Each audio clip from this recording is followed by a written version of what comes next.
You're listening to the Level Flight Podcast on the Hockey Podcast Network.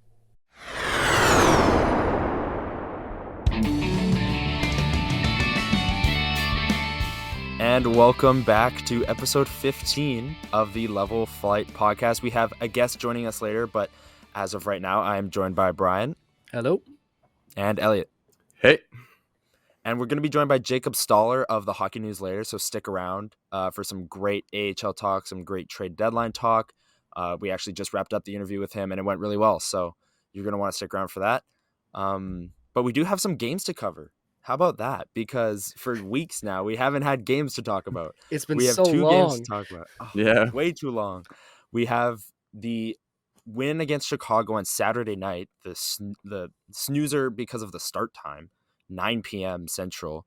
That was rough. It was the latest. Sportsnet had a thing. I think it was the latest start in franchise history, local, because like other games started at 9, but the puck actually dropped at like 9:09 or 9:08. This one was like 9:15 because it was nationally broadcasted. Woof. Like unbelievable. Hope you had coffee. But the Jets won. It wasn't the most entertaining game, so I don't know if it kept you up. But what were your guys' thoughts on the win against Chicago? Well, the thing is with that game is it started very slow. But I that might be a combo of both them not playing in 11 days, but also the fact that it's 9 p.m. and it's just something that's a little bit different, for their own actual systems.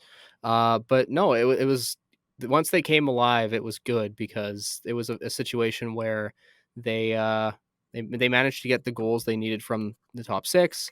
There's not a whole lot else to say. It was sloppy to start. That was really the biggest thing there. But no, it was good. I heard the crowd was just absolutely just rowdy because the $6 beers. They had time. They had time before it to get ready for this absolutely. one. So yeah. No, but I mean, there's not a whole lot to say about that one. It was what you would expect from a game after 11 days, but I mean, it was a win. So you got to take those ones, especially against a team like Chicago. Yeah, I thought it was slow start, but I watched this game mostly, and so it was good. They started to get into a rhythm, and then they looked better as the game went on. Which, if you really have to take something away from that game, that's probably what you take away from. They looked better as the game went on. Yeah, and it's Chicago. I mean, like, you've got to beat. I don't care if it's a 9 p.m. start. I don't care if you've been off for 11 days. You have to beat Chicago. They're vying for Connor Bedard right now. They're not vying for a win. So that was promising, I guess, because the way the Jets went into the break, if they came out of it and lost 4-0 at home to Chicago, it would have been a mess. But then they actually won a game against Seattle without Connor Hellebuck in net, with David Rittich, who played well. But Seattle's a good team. They've been sliding recently. They're on a road trip. They've lost 4 out of 5 on this road trip, but they're still in a playoff spot. The Jets were missing arguably their best player. And they won in a shootout, and Rittich played great. So I have a lot more to say about this game because the Jets actually played a half decent opponent. And you got the goals. The shootout, Scheifele's goal was, I can't stop watching that video. That was so really sweet. nice.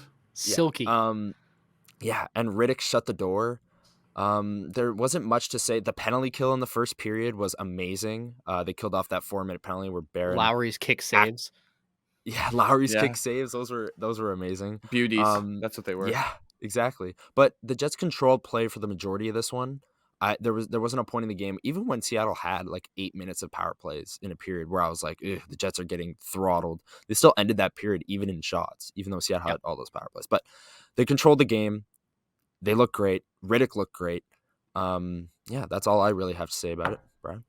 Yeah, I mean, I've got a thing that I'm writing up right now about, players that need to sort of be able to step up when needed, and Dave Rittich's in there because you need someone not to be Connor Hellebuck, because no one really can do that, but you need someone who can hold it down to an extent when you give Hellebuck those days off. Obviously, it was different last night because he was a late scratch because he was sick. But if you need Rittich to come in every few games just to make sure that Hellebuck's not getting overworked down the stretch as we head towards the playoffs, if he's playing like he is, like I saw a thing that aside from, the first game of the season, he's got some very respectable numbers. Like I think he's up over a 9-10 save percentage on the season. That first game with Yeah. the against Vegas that he played, really just it gave him a really tough start, but he's become what they were hoping he would be as the backup, right? Like he's looking more and more like the big save Dave that we saw in Calgary when he was the starter there, and less of what we saw last year for Nashville. Yeah. But no, what's nice though is you see a game against Chicago and you go, they should win this. But then you see a game against Seattle, who has had, a crazy success on the road this season. Like they did that 8-game sweep of a road trip last month. Yeah. And they, as you said, they controlled the play. At one point, I think going into the third, the Jets already had tallied up, 25 shots. And I know that shots, obviously, there needs to be context to figure out how good the chances are, but they were pretty good. They were pretty good chances there. So, no, I think they generated a lot. They got a really good game from Grubauer that they had to work around, which once again, similar to Riddick, um, you know, the teams are better when the goalies that they think should be, performing better are actually performing up to that. And Grubauer was good, but they managed to, figure him out at the right times. Dubois tied it, and then eventually got the winner in the shootout. But no, it was a good game. I was happy to see them, follow that win against Chicago with another good effort. So definitely something I want to see more of going forward here because they play again. I guess when you're listening this tonight. Yeah, That's- good game from Riddick, and they deserve to win that game. I think that's really all that needs to be said. Yeah, and the tweet that you saw, Brian, was from Remus, Michael Remus, co-host of Winnipeg Sports Talk. Yeah. The tweet reads: since giving up 4 goals to Vegas in the season opener, Dave Riddick is 9-3-0 with a 238 goals against average and a 914 save percentage. And he That's added that it's terrific. pretty good for a backup on a $900,000 contract. So yeah, shout out to him for those numbers. But Riddick was great. The usage, I know we have some issues, especially us three, with the usage of Ehlers and Perfetti. Just because Ehlers in overtime just not playing is really bad. And then Perfetti, I tweeted this out, but too often this year when they have a goal going into the third or they're being shut out through 2 periods, too often Perfetti is the guy that's getting moved down to the fourth line. They started the third that way and then moved him back up into the top 6, so I don't even know what that was. But this game aside, the entire year that's been a theme, and I am not on board with it at all because Perfetti was actually having one of his better games of the year last night. Yeah. And he wasn't deserving of the demotion, and he gets benched in 1-goal games with 5 minutes left because he's small, even though he's one of the most defensively responsible forwards on the team, which makes zero sense to me. Again, Bonus had a quote about how we want stronger players along the wall, but your stronger players on the wall are worse defensively. So I Yeah. don't understand that at all. But he was the guy that got demoted. And then Ehlers and OT, I'll let you ramble on about that, Brian. But him playing, I think 25 seconds was the official. He had 1 shift, basically. Your most dynamic skater, it makes no sense. But you can go ahead. Yeah, and when you're playing Wheeler at this point, especially at this point in his career, more than you're playing Ehlers, you're losing that impact. And you need that from him because his whole thing is zone entries. And when you only have 3 opposing players on the ice, usually only 1 or 2 covering you coming down the ice, you have a really good chance of making the miss and entering the zone clean and setting something up. It's not that he's going to come down every time and rip around someone and score. What he's going to do is he's going to get the puck in deep with the puck. He's not just dumping it in like, sometimes you'll see in regulation. He'll take that puck down and behind the net and find someone coming around because he's that fast. Wheeler was like this, several years ago. He was the one that you give it to along the wall and he would peel around the defenders. He's not that anymore. He's good if you play him every once in a while in overtime because he does still have a little bit of that speed and he can get up on it sometimes. And but when you're playing him significantly more than we're seeing Ehlers in overtime, that's a little bit of an issue in terms of what you're looking at and what you want to actually finish up in the overtime period. Yeah, I agree, because Ehlers is there's stats where he hasn't played a full season, obviously. So you have to look at his rates, his per 60 in points, goals, assists, whatever. He's like, again, a top 2 forward on the team. It's either him or Kyle Connor in offensive production. And in 3-on-3, throwing it back to a conversation we had on like the first or second episode of the podcast when they started Lowry and Appleton in OT. And we said, this is not a winning formula. And it's carried all the way over. Here we are in late February. They didn't start Lowry and Appleton, but it's the same thinking. It's, I'm not going to play Ehlers because of whatever reason. They're overthinking it. Simply, they're overthinking it. They're trying to play defense too much. I don't know what the official thing is that they're doing wrong, but one of your top 2 forwards not seeing the ice in overtime is ridiculous. It's like if the Colorado Avalanche decided not to play Mikko Rantanen in an OT. It's like, well, yeah, you got McKinnon out there, you got Nichushkin, you have some good players out there, but it's not Mikko Rantanen. Like, that's your second best forward. Why aren't you playing him in OT? It just seems so simple, but it's wild that this is still a conversation because we've been having this forever. But besides that, I didn't really have many issues with this game. Elliot, what were your thoughts? I mean, other than that's just silly, but I don't really have much else to add. That's about it. Yeah, I don't know. Hopefully it gets fixed. Maybe Ehlers isn't 100%. Maybe there's something we're missing, but that is not promising. I will say that. Yeah. All right. Well, those are the 2 games. It's fun to talk about games finally. Jeez. We do have the guest portion, so stick around. We're going to hear a word from our sponsors, but Jacob Stoller from the Hockey News is coming up next.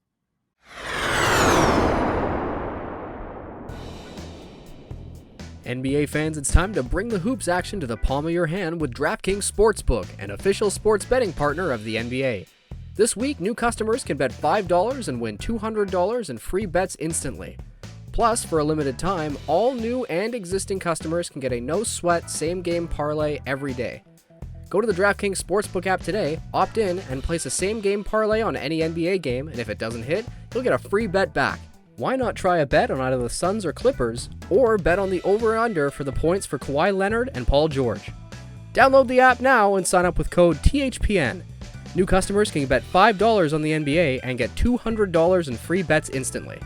Only at the DraftKings Sportsbook, an official sports betting partner of the NBA with code THPN.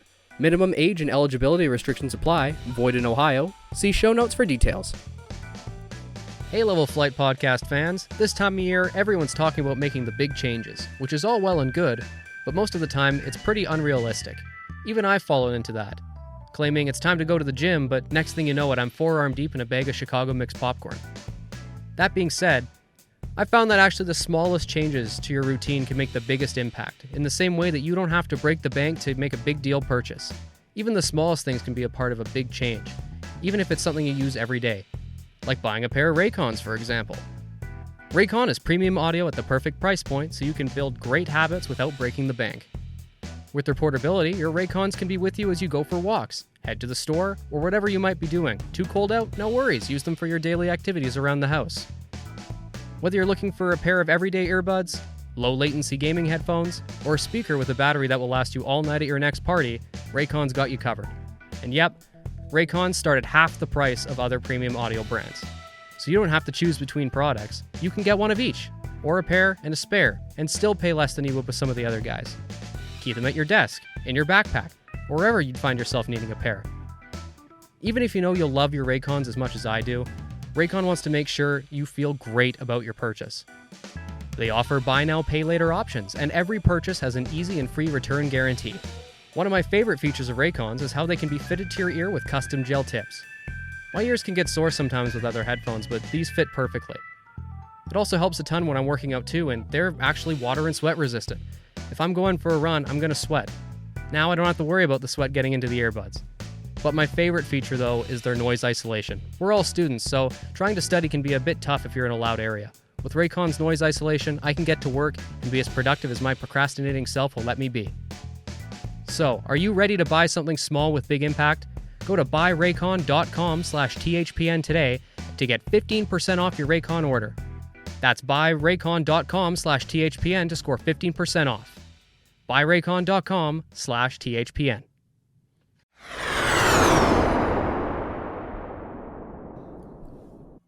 And welcome back to our guest interview portion of the podcast. We are welcoming Jacob Stoller. Jacob, how are you? Doing well. Thanks for having me. Jacob, as you can see by the background, if you're watching this on video, works for the Hockey News. Got a lot of podcasts going on. You want to plug yourself before? Where are you? Where can just to people be clear, find you? I didn't put this up just for you guys. You guys are great, but that's a little insane. I just finished recording both my podcasts, the Hockey News on the A and the Hockey News on the E. They're actually not about the letters A and E. They're about the AHL and the ECHL. But if you're super into letters, I'm sure there's podcasts that do that too. And obviously, I'm joined by Elliot and Brian as well. Hey. So since Jacob mentioned the podcast, and we're going to take more of a Moose-oriented view on this podcast just because Jacob knows a lot more about the AHL than most of us do. So, why not get that insight? And the most polarizing figure on the Moose, not as a person, but as a player, as a prospect, the most discussed is Ville Heinola. Jacob, you broke the story, was that over a month ago now, that his agent, they were growing frustrated with him being in the AHL, not getting a chance. I wanted to get your opinion on whether or not you think his ceiling as a prospect has gotten any lower because of the way that the Jets have handled his development to this point. It's an interesting question. Has it gotten lower? I think it depends who you ask. I was on the phone with someone last night, actually. I was writing a piece about Dustin Wolf, who's a goalie of the Calgary Wranglers. It's actually just went on hockeynews.com if you want to check that out. I promise I will plug every sentence. Anyway, so I was talking to a scout, and I just kind of was broaching his opinion on Ville Heinola. And he said something along the lines of he thought that he's an NHL player, and he's one of the smartest blue line options they have. I'm like, oh, cool. So then I asked another scout, who is scouting the same region, which their Jets are kind of in, like the Central, and he said he completely disagreed. So he thought that he was more critical of Heinola's sample and just whatever. So I think it depends who you ask. But I believe it was Corey Prodman had the athletic rankings, whatever, and I think Heinola wasn't on them, or I can't remember specifically what it was, but something where he was eligible. Maybe because he played NHL games, he wasn't there, actually. So disregard that. Anyways, has his ceiling changed? Well, I think the thing is when he came in at 18, everyone had this idea of like, oh my God, this is going to be like the next big thing. And I think rightfully so. The guy, the Jets never rush their prospects traditionally. The blue line was thin. I think us four could have played there then. It was brutal. And Heinola played well. The thing that gets lost though is I think in all of this, like the question you asked me, Connor, was has it gotten lower because of the Jets and all that stuff? But I think that what people forget is Ville chose to leave back to Finland after that first year. So that's something that people forget about, right? Do I blame him? No. If I was a professional athlete playing in Finland and I had the option to go back to Canada, I bet you I would have taken it. But now you're seeing more and more in the league players staying because of the known benefits. And I think it's something to be said. And someone else was saying this to me, one of the scouts, about you're really losing out on reps and runway when you are going back to that European style. Okay, then COVID hits. So he has a COVID year. Everyone's like, oh my God, he should be ready, whatever. Guys, the AHL competition in COVID was garbage. There's no way around that. I'm not judging a player by the way they played in that COVID year. Like, it's actually hilarious. People are on Twitter being like, oh my God, why is he there, blah, blah, blah. Like, pipe it. It's ridiculous. Like, watch a game. So you go to the last year, 21-22. Probably one of the best prospects Jets organization. Mark Morrison said after Game 5, we saw who Ville could be, right? At that moment, I even wrote, I'm like, you know what? Ville's on the cusp there. But he's 21. Now he's what, 22? Has he even turned 22? I can't remember. I believe he's still 21. Okay. Yeah. So has his ceiling regressed? No, I think that people are just realizing that maybe it's just not a Winnipeg that he figures it out. And are the Jets at fault? Maybe. Is Heinola? I don't know if he's at fault. I think that there's just things that happen. But yeah, there's no denying, I wrote in the piece, the Jets have not given him the leash they gave Stanley and continue to give him. That they even gave Vesalainen. Did you guys see how crap he was last year? He had 50 games or something in there because he was a first-round pick. Why does Ville not have that leash? It's a very fair question to ask. I really Yeah. believe so. For sure. But the one counter I will say, I'm not trying to go both sides. I'm just trying to say I even have mixed opinions about it. What I will say, though, is my opinion is Ville is a very smart player that in the right system and the right people can be a top 4 guy. And I think that, and I mean that. But let's not forget, there's been times this year where he hasn't been great. And that's fair. But here's the argument that everyone gets to that I fully believe is that Stanley has had so many not good games and continue to give him a chance. And the fact you don't give Heinola one is ridiculous. So that's kind of where I stand on that. But it's really it's tough because he's waiver eligible. This is something that Jets fans don't get. This happens all around the league, where the guy that might be ready is going back down. But I think that the fact he had that taste at 18 did well definitely had his mind thinking he was closer than maybe he was. So that part may be the Jets' fault. That part I would say. And a thing that also gets lost as well is when Heinola was 18 or 19 and he was dominating in Finland or wherever, the Jets, like you said, their blue line was terrible. And garbage. The whole argument of playing a veteran you know is bad versus a young player who might be good, that was all over Jets Twitter. Lucas Spiza, Nathan Beaulieu, these guys shouldn't be in the lineup. You should try out the young kid. Why not? Now, the Jets defense is actually good. Like their 6th defenseman, Dylan Sandberg, is having a great year. So I don't really know who you take out. But then again, that's looking at it right now. In years past, like you said, Stanley's gotten that leash. Spiza and Beaulieu, who were veterans at the time that were putting up bad results, got the leash. You just didn't really get the thought process there. Now he's waiver eligible. He's down in the AHL. And I think I'd say his ceiling has lowered a little bit.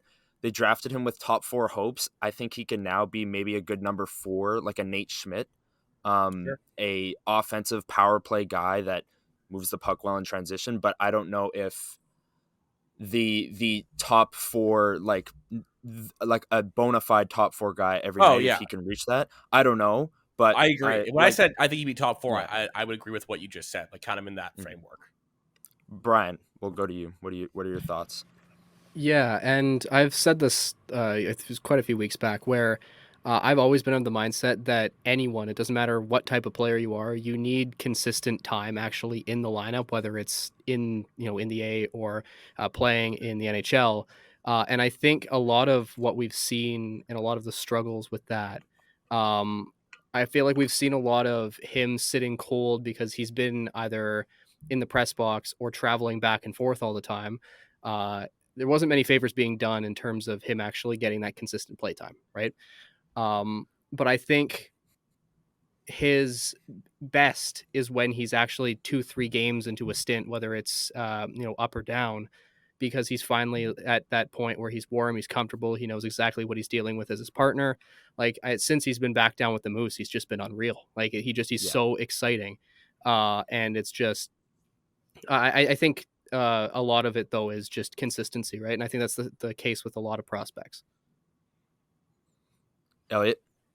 Yeah, he just needs to stay at this point, I don't really care where it is. It's just where the Jets think that it's best for him. Just like Brian said, it just needs to be consistent because him up and down, he can't get a rhythm. He just seems to be a rhythm guy. And so if he can't get a rhythm, then we're not going to see good results from him. Yeah, and you touched on, staying in the same place for a while because he needs to get into that rhythm. The Jets too often would bring him up for 2 games, pull him out, and then press box him, and then put him in against Carolina on the road in the middle of January. And it's like, well, you're setting him up for failure, right? I want to get Jacob's opinion on this because right now he's in the AHL and he's dominating the AHL. He's one of the best defensemen in the AHL. He has been for years. And people are saying, well, he's dominating the AHL. His next step is the NHL. I kind of talked about, well, who do you take out? They seem to be rotating Stanley and Sandberg anyways. But do you think the AHL is the best place for his development right now? Like, Grant, like where he's at? Or like are you saying assuming that he continues to advance? Yeah, like would it be better for him to be in the AHL dominating like he is right now, or a part of the rotation with Sandberg? No, AHL. AHL, 100%. I think that you're playing 25 minutes a night. You are the guy. You're going to develop on the right side. You have penalty kill reps. Still, he's only 21. Now, with that said, listen, if the Jets make an upgrade, he's going to be traded. Like, do we think otherwise? Yeah, I don't know. Look at I the think prospect he's pool. Chaz Lucius is injured for the 11th time. Brad Lambert is like doing better now, but I don't really know if you're going to trade. Like, if the team wants him, I don't think the Jets would be opposed to it, but I think you're just starting to kind of see him pop. So, I don't know. Rutger McGorty, the most overrated prospect in hockey. No, I'm kidding. But everyone. No, I'm kidding. I think that everyone is acting he's the Messiah. I think it's hilarious.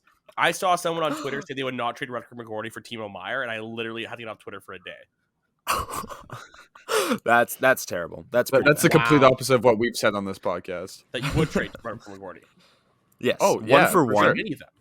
One for I one. think anybody's available. 100%. For Timo Meier, anybody's available. Thank you. So, no, but Rutgers, he's a good prospect. So, yeah, if they make an upgrade, I think he's the guy they dangle because, and you kind of ask like where he's the best at. You know when like you'll see a trade where they'll say the asking price is a young NHL player, prospect pick, whatever, right? I think the league or people like personnel view Heinola, even if he's in the AHL, as a quote unquote young NHL player in that deal. I firmly believe that. So when that's when you have the dangle. You're not moving Perfetti. They're not moving like let's get real here. So the next tier of young NHL players, Heinola fits in that, and I think he will be traded. If we get to that, like if the Jets can upgrade, that's kind of what they have to dangle. And I think further to your point, Connor, like I don't think he's gonna be a top pair guy. Like I don't like that's the thing. Like, so maybe to answer your question like 25 minutes later or however long it's been, maybe his ceiling has lowered, but maybe the reality was he was never going to be a quote unquote top pair guy. And that was maybe people getting excited over like good sample size. The best place for him is still the AHL. I think injuries happen and he could definitely come in and sort of, get into a role seamlessly. I wouldn't be surprised. Yeah, I think his best chance to earn that role was when Schmidt was out for about a month there. Because, like I said, that's the kind of player that the Jets are molding him to be, is like a sheltered power play type of player that plays on the third pairing, because Schmidt is with Sandberg right now. But that was his chance to really take it, and they rotated him in and out. He did get a stretch of games. He didn't look the best. He had an up game. He had a down game. I know I just spoke, but can I just say one point? Like, the quote Bonus made of "Can we win with him?" I think it's a really interesting quote because it's not a matter. Like, I think I agree with what Brian said about and Elliot, what you guys said about consistency. I do agree, but I also think like taking a step back here, this is the NHL. Like, let's ignore Stanley, whatever, but like it's all about winning, and there's not much hand holding. There's just not like that. There's a difference. Like and Connor, you would know this from talking like Mark Morrison. Well, I mean, Bonus is pretty chill, dude. But no, but like I mean, most NHL coaches are pretty like it's pretty business kind of thing, and the AHL guys are more like teachers and helpers. There's a pretty big difference there, and the "Can we win with him" quote I think is a really important one people forget about. And look at like Eli Tolvanen. He went from Nashville to Seattle, and like he's like Nashville should be bad, whatever, but the NHL, like the margin of error from the best players to the worst is so thin that opportunity is so key. So if he's not working in Winnipeg, like they don't have the time to do that. And that's why he's in the AHL and why he should remain there. Sorry to cut you off. No, all good. We'll go to Brian. Brian, what are your thoughts? Is the AHL the best place for his development, or is he best suited as a trade piece, like Jacob said? No, I'm in full agreement there, where it's just a matter of putting the guys that the organization views as the ones that can help them win. And like as you said, it's a winning business. And while I think there are certain things that you can only learn in the NHL, I think that there's also situations in which you have to just hone your game perfectly and then be the next man up to actually get that opportunity. So when he's down there right now with the Moose and he's, playing to his full potential, this is the type of thing that earns him that next man up spot. But the fact of the matter is there's just not a spot for that next man up. So in terms of trade talk, I think that a lot of teams would see his potential still, as we said, like he's still quite young, and say that is someone who I would be interested in a larger deal. And I don't think it's unwise to use that as a piece there to actually complete some sort of trade that helps upgrade another area of the team. Yeah, Elliot. Yeah, his biggest help that he can be to the team is being an asset in a trade at this point. Like, as much as he can sit and dominate in the HL, that's great. Helps the Moose, helps the other guys develop because it's a good player next to a bunch of guys trying to develop. But other than that, at this point, it really just should be trying to find him. And I think the message to him should be, hey, we'd love to have you here, but it's just not going to work. We don't have the space. We'll send you off somewhere else where you can potentially develop elsewhere. Because I think that's just kind of where we're at. Yeah, I agree. And you talked about him helping the Moose. We'll move out of the Heinola scope now and into a larger picture of the Moose. They got AJF. He cleared waivers. They have Heinola, Chisholm, Gavanka. Their goaltending hasn't lost them games this year.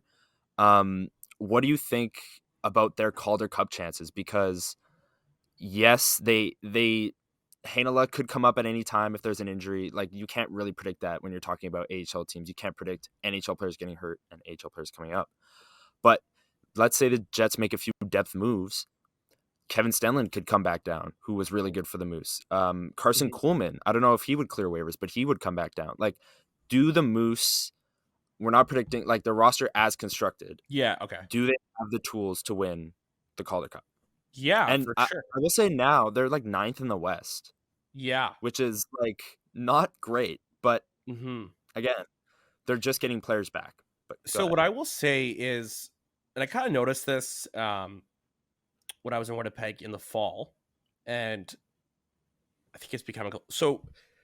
The first little bit of the Moose season, like with Lucius and Lambert there, the problem is you have to create a rotation where you're not really getting the best players in the roster that are in. You have two young guys that have to be in there, and then the rest of the guys have to be kind of rotated to make it work.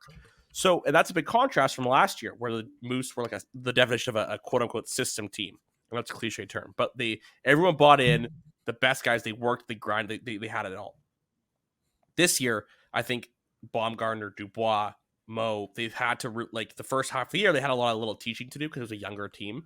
So that took some wins off the board, whatever. Lambeau and Lucius leave, and now it's the group you have now. So, for my money, Jansen Harkins, when he's in the AHL, is one of the best players in the league. Yeah. I think that you could say the same. I think Dominic Toniato is a good player. Jeff Malot's one of the best goal scorers. AGF is like a lightning rod. He'll skate around there and do whatever. Those are good players. Meyer, Poli, Jones, good players. But here's the one thing that, and the defenseman guys like Chiz, Kavanka, Heinola. But the one kind of thing that I would be weary of is none of those guys, the exception of Harkins up front, are kind of like offensive, like game changers. I hate that word, but like real impact guys. So that would be my only concern in terms of like the volume of scoring and kind of that front of things. But what I will say is, like you mentioned, Connor, their goaltending is not losing them games this year. And last year it was god awful. It was just so bad. So now you're in a situation where you've got like a deeper team. You're right. They're probably going to add a forward or two. So they're going to get guys down there. And look at it now. Your top six could be guys like Tony Nato, Harkins, AJF, maybe Stenlund, maybe even Carson Kuhlman, as you mentioned. That's a pretty good top six. But other teams in the league are also going to be getting those upgrades, right? Other teams in the league are also getting those guys. And like Milwaukee, for example, could get a Phil Tomasino back.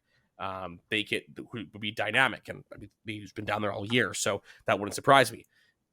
If you look at Iowa, Marco Rossi's coming down. He's been on a heater. They could climb up. Like last year, Iowa was like really, really good. And then they lost a bunch of guys and they went down to the last. So the Calder Cup prediction is very volatile and very all over the place. And I know it's a stupid answer and whatever. But to wrap it up, the back end, if they have Heinola, Chiz, Gavanka, that could do some serious damage. And I think you saw it. It was tough last year against Milwaukee because they kind of like just need a couple more to go in or whatever. But those are probably three of the best defensemen in the league. And they activate very well. They've got a bunch of good puck diggers, whatever you want to call them, that can forecheck. So there's definitely a good base there, but it's really hard to see kind of how a Calder Cup run would go, because like last year at this time, if not like a couple of weeks later, people were saying that around the league, and I'm being serious here, thought that Manitoba was better than Chicago, who was the eventual winner, because they looked like Right. it. Right. But the roster you have on April 6th, whatever the date is a lot different than one now, so it's hard to gauge. But there's a lot of promising pieces on the Moose. Mm-hmm. And by the way, Connor, we can hang out even if it's not the Moose games if you're worried about like the season. Yeah. Okay. Perfect. Yeah. That's all I was there. worried about. Perfect. Yeah. Yeah, I think something to, and we've talked about the goaltending, and it's very nice to see, especially Arvid Holm have a bounce back after last season with, essentially running 3 goalies with Burden and Cormier.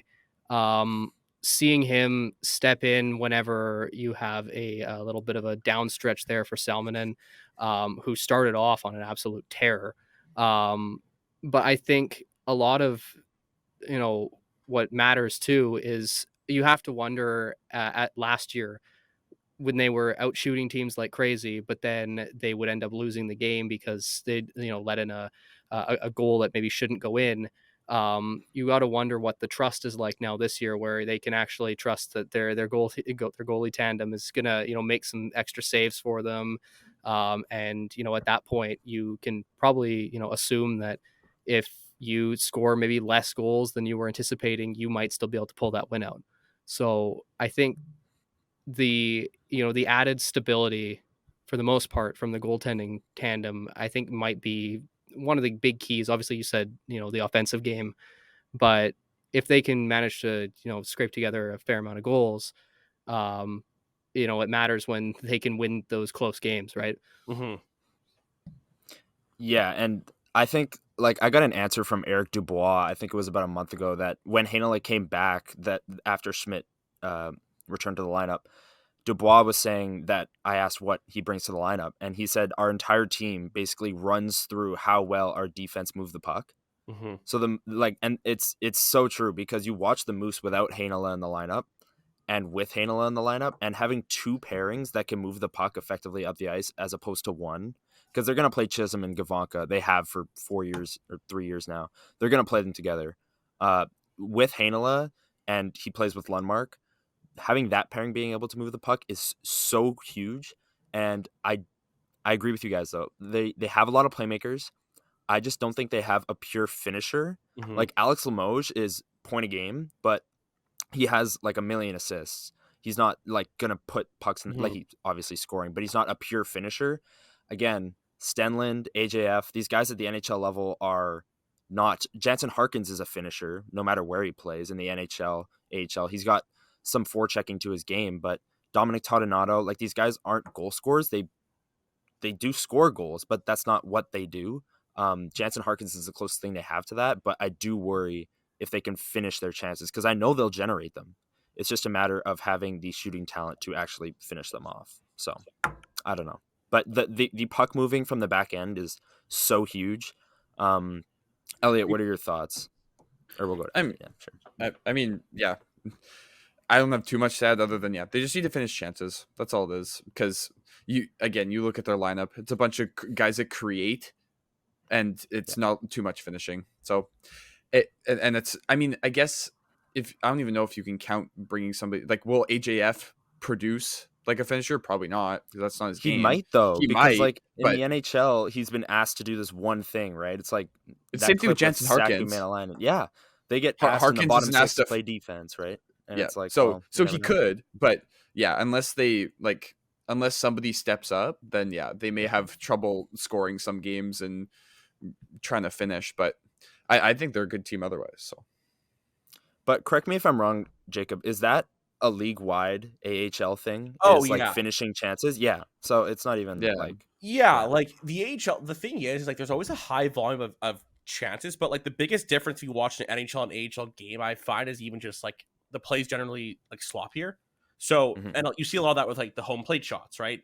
The shots aren't as on net; they're more wide. Like there's so many times, for example, where I'll give you a perfect example. Jimmy Oligny. Ligny. Mhm. He's a pretty smooth skater.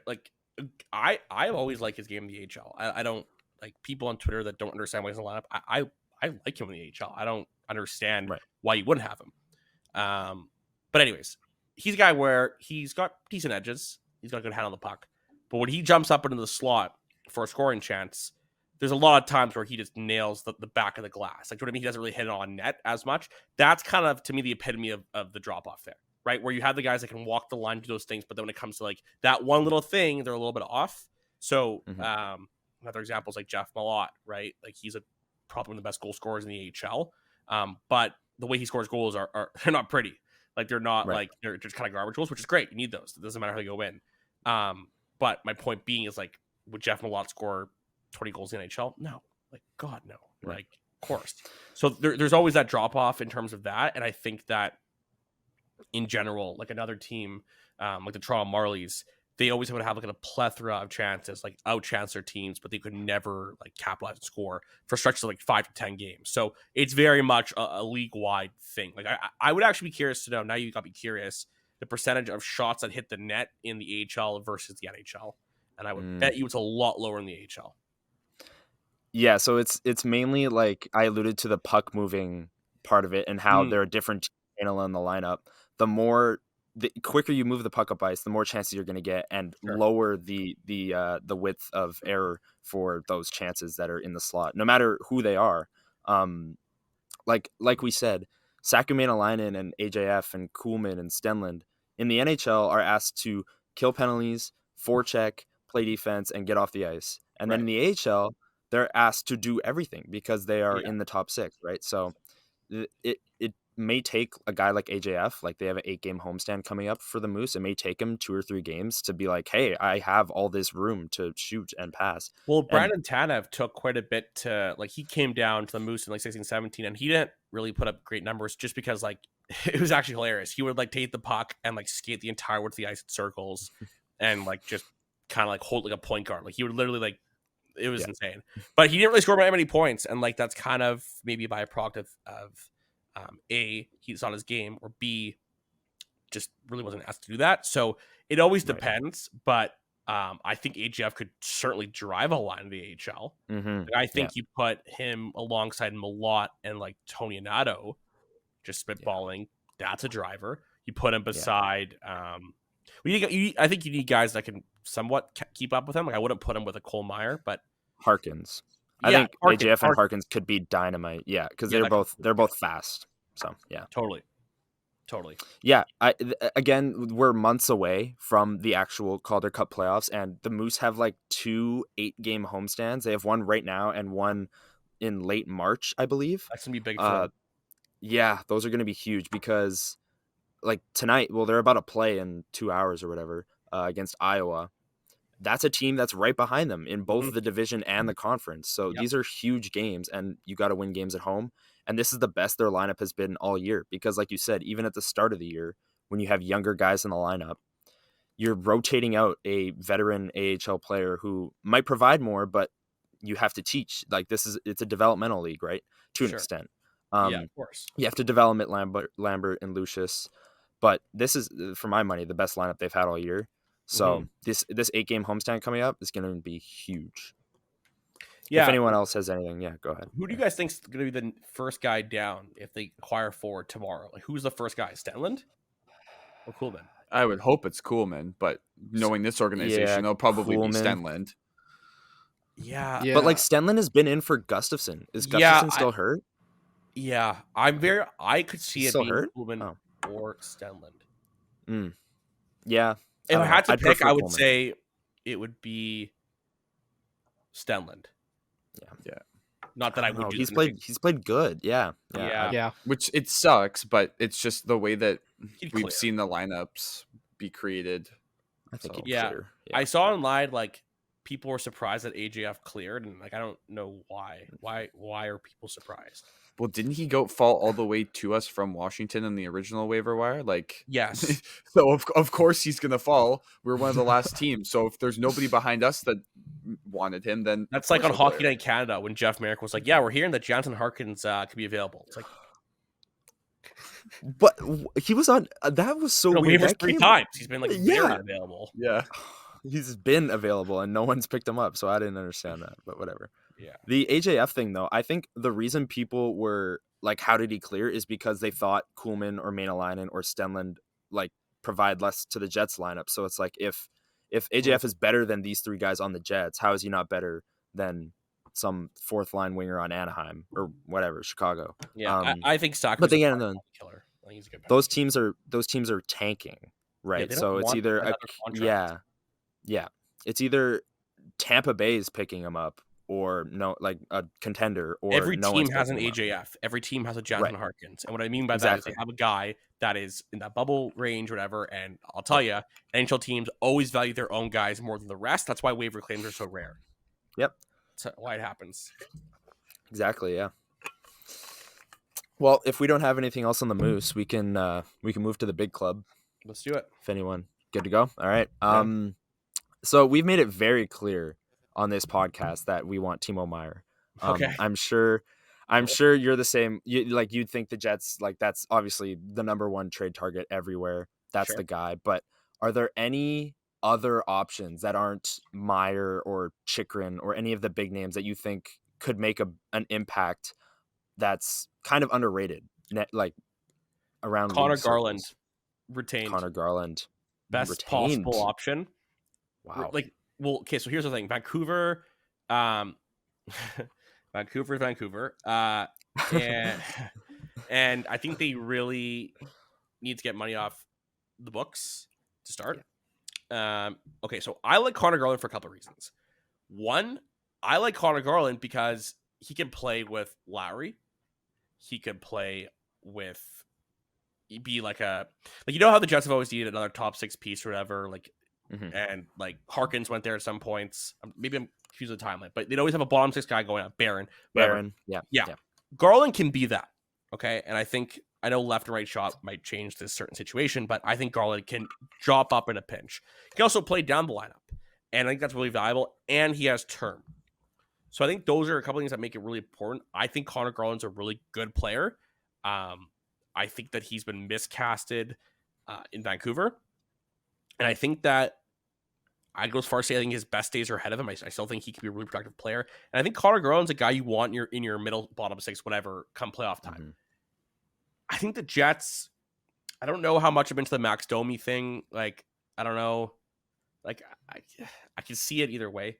I know you said everyone but Meier, but I don't think the Jets can bid for New Jersey. I hate to break it to people. I don't think it's even close.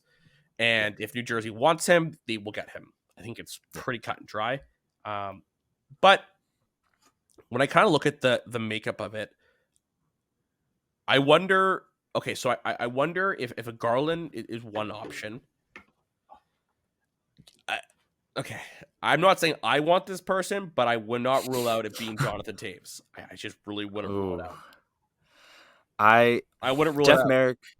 Yeah, Jeff Merrick, I don't know where, it was either on his show or 32 Thoughts, said that his hockey heart wants Taves on the Jets because Winnipeg, obviously, he was born here.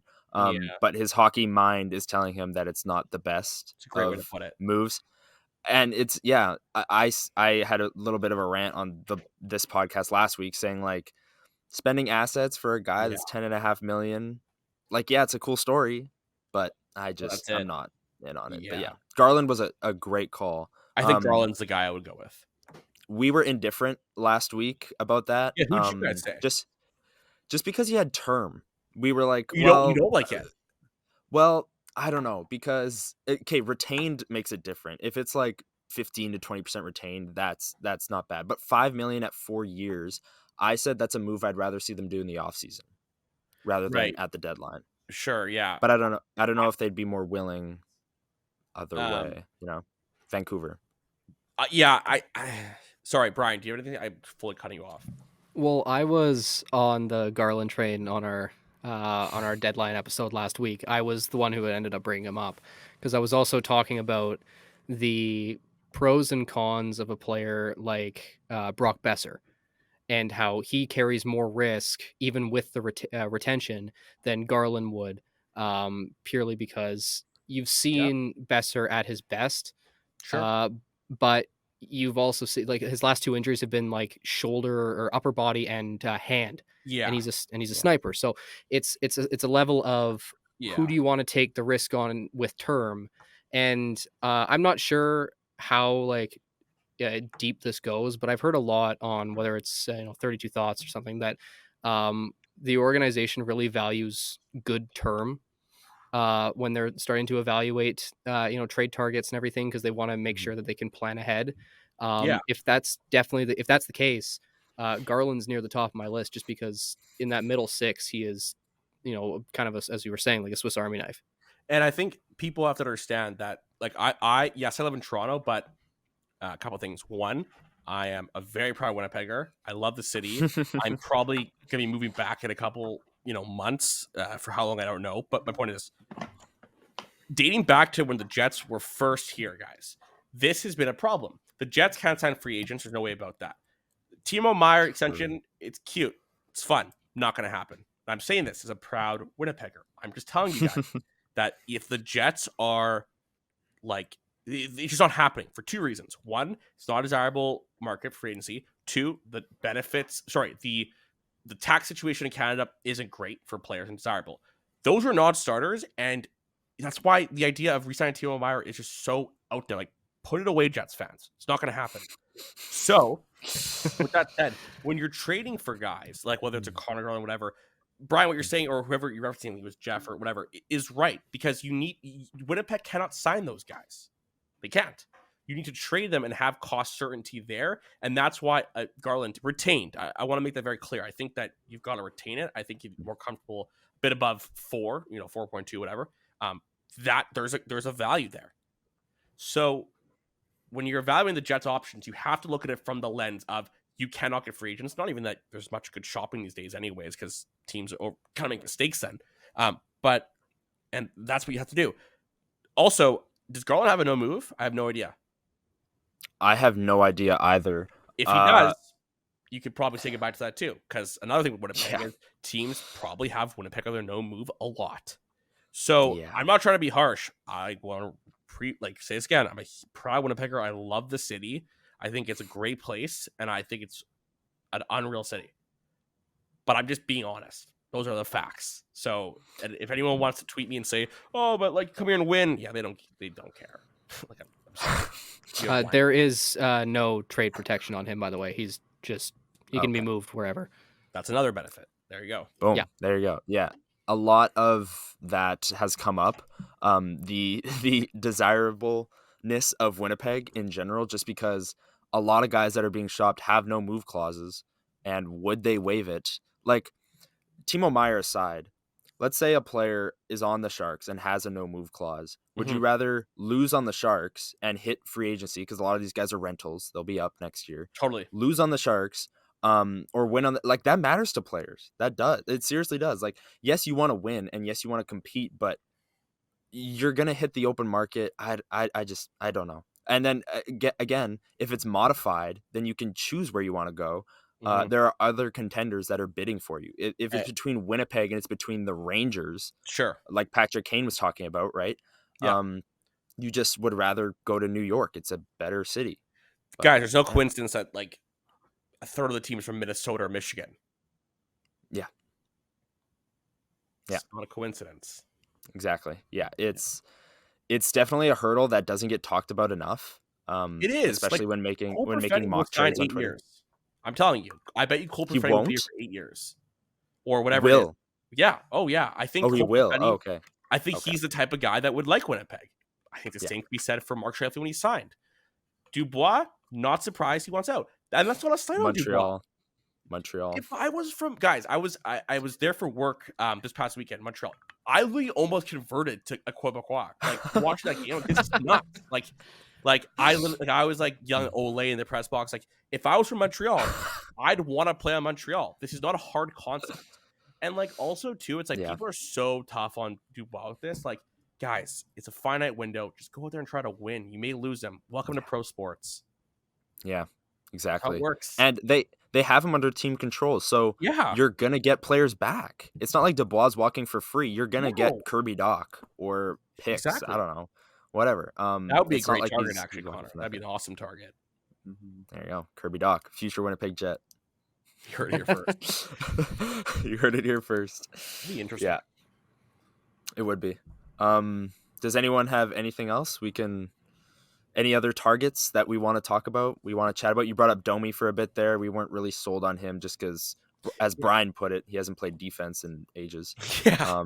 But yeah, if there's anyone else, we can chat. But if not, that's all. That's all we've got. Yeah. I don't know. I think Heinola is traded. If I had to bet, Yeah, I think so too. I think the Jets are going to. I think that's how they're viewing it. Yeah. So That seems Yeah, reasonable. we'll see. Yeah.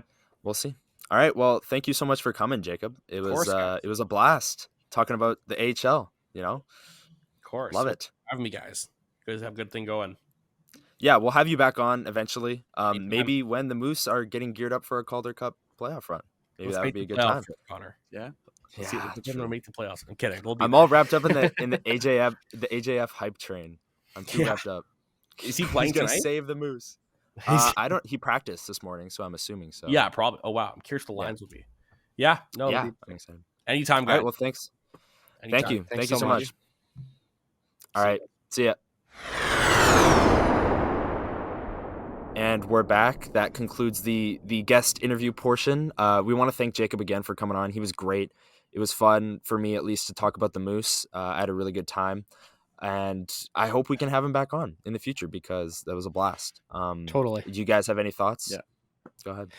Well, it's nice to, he definitely was, insightful in terms of how we were talking about Ville Heinola, because obviously there's a certain level of realism that you have to hit it with, but then also about just the Moose as a whole, because it's impossible to diagnose a team when you have no idea what they're going to look like in a month and a half. So no, it was a great level of insight that someone who watches the AHL game as much as he does, it was valuable to have for us. Yeah, and I hoping can provide people with some insight because of the 8-game road trip or homestand. Sorry, not road trip. They're at home for the next 2 weeks, and there's 8 games, and the Moose don't really struggle with attendance, but come watch a game. They're a good team. Yeah. You got plenty of chances over the next week and a half. So I'm glad we had that conversation now and not when they're on the road for another month, because they've got some big swings. They got some big road swings, big home swings. Go out, see a game. They're a fun team to watch. Watch the Jets of tomorrow. And yeah, it was great. From all 3 of us, we appreciate Jacob coming on, and we're going to have more guests in the future. So stick around with us. I don't know about next week, but we'll see. And yeah, it was fun. Go Jets. Go Jets. Go Jets.